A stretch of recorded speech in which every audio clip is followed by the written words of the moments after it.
The ancient world was not built from fragile clay or short-lived timber, but from a material so powerful and so durable that it changed the very shape of our planet.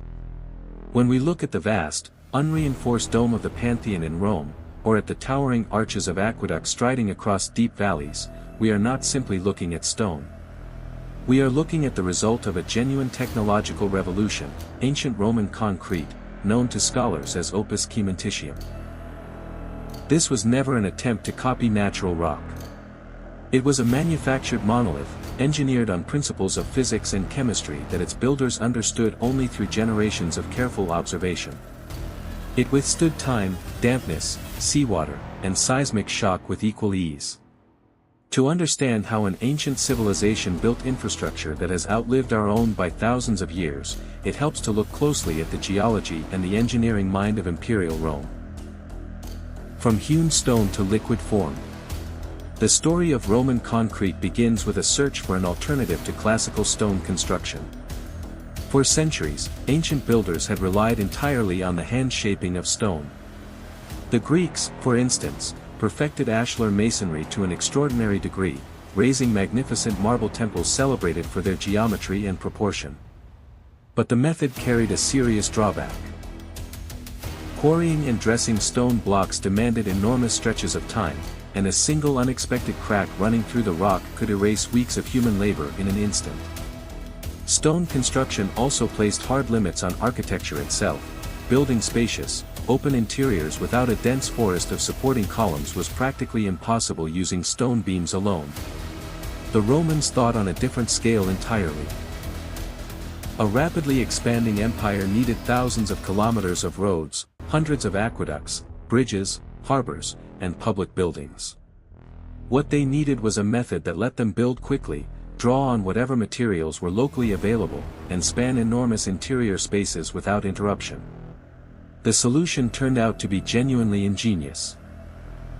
Rather than carving stone into shape, the Romans decided to manufacture stone themselves, pouring a specially engineered mixture directly into wooden molds. The formula for eternity: volcanic chemistry. Three key components sat at the heart of opus cementitium, and each played a distinct role. There was the binder, quicklime, produced by burning limestone at high temperature in purpose-built kilns. There was the aggregate, called cementa, made up of chunks of rubble, volcanic tuff, broken brick, and river gravel bound together within the mix. And there was the ingredient that made everything else work, a particular volcanic ash known as pozzolana, named for the town of Pozzuoli, sitting at the foot of Mount Vesuvius. When quicklime and pozzolana were mixed together with water, the resulting chemical reaction was fundamentally different from anything produced by ordinary building mortar. Unlike modern cement, Roman pozzolanic concrete formed a dense network of stable mineral structures as it cured. The presence of amorphous silica and alumina within the volcanic ash gave the mixture genuinely hydraulic properties, meaning the concrete could set and reach its full strength not only in open air, but underwater, submerged and out of contact with the atmosphere entirely. The discovery of these hydraulic properties triggered a real breakthrough in maritime construction. Romans began raising enormous harbors, piers, and breakwaters directly in open water. Wooden formwork was built, floated into position, and filled with concrete right at the water's edge or lowered beneath the surface. Salt water did not degrade the material; if anything, exposure to the sea seemed only to make it stronger over time. Caesarea Maritima, concrete poured into the open sea. Nowhere is this maritime achievement more striking than at Caesarea Maritima, a harbor city built on the coast of modern-day Israel under Herod the Great in the late 1st century BCE. Herod's engineers constructed one of the largest artificial harbors of the ancient world almost entirely from underwater concrete, in a stretch of open Mediterranean coastline that offered no natural bay or shelter whatsoever. Massive wooden forms, essentially floating barges built with double walls, were towed out to the intended site, filled with Roman pozzolanic concrete and deliberately sunk to the seabed, where the mixture cured and hardened directly on the ocean floor. The resulting breakwaters stretched for hundreds of meters and created a fully sheltered harbor capable of hosting the largest grain ships of the Roman world.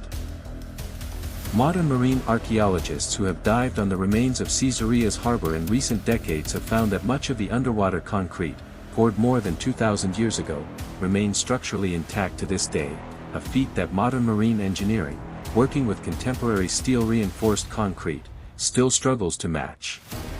A material that heals itself. For a long time, researchers could not explain why ancient Roman piers had endured 2,000 years of relentless wave action, while modern marine concrete often begins to crumble within a few decades of exposure to the sea.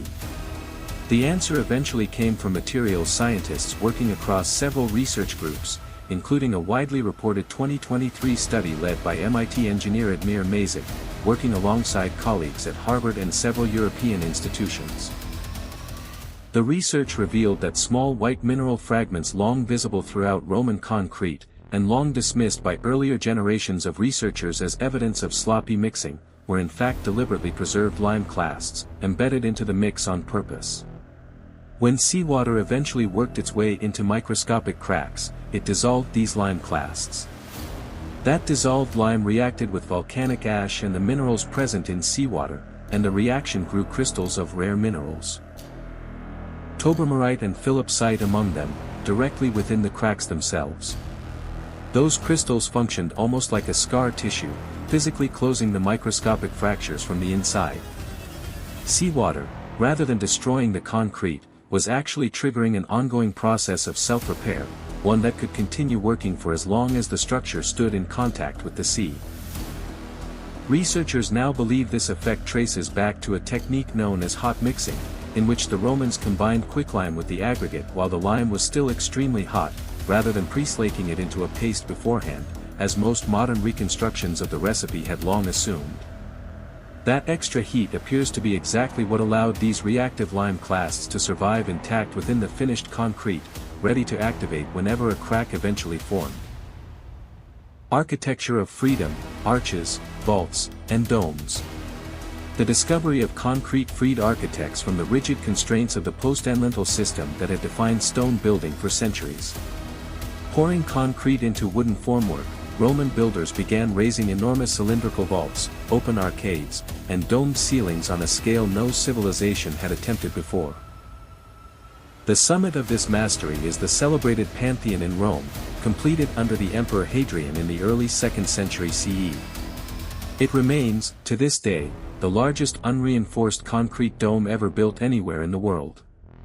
Spanning more than 43 meters, it has held itself up for nearly 2,000 years through nothing more than the careful distribution of weight and an extraordinarily precise selection of materials at every level of the structure.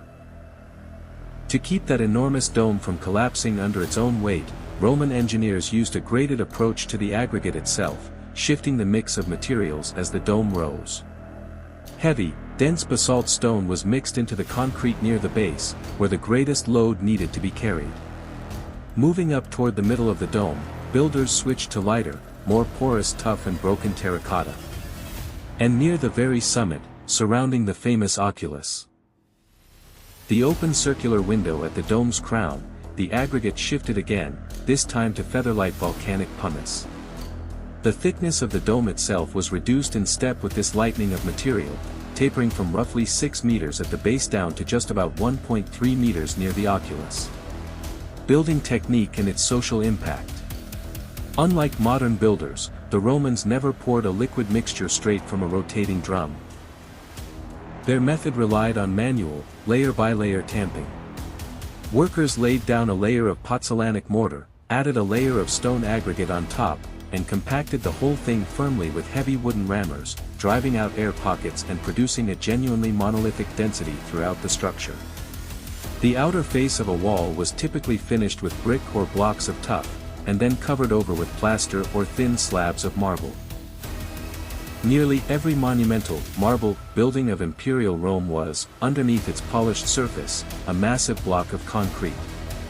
The introduction of concrete reshaped the economics of the empire as thoroughly as it reshaped its skyline.